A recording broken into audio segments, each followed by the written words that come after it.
thôi cái mới á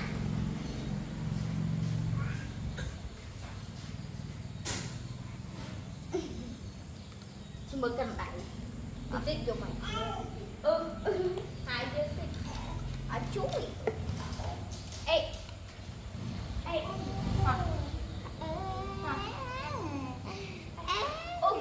cái bia thế nào mèo chúng ta không chọc thịt rồi thịt lòng quay ngon á mình tôi tép với kẹo mẹ em ê đã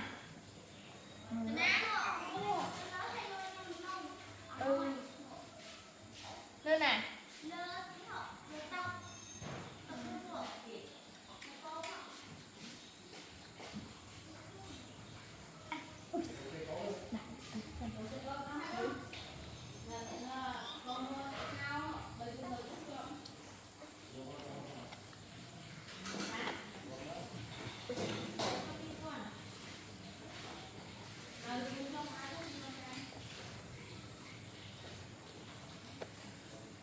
cái ơi con mắt đấy kìa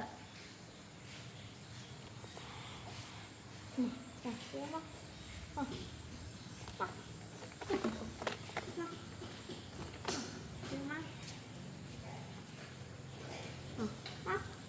dạ, tôi cái này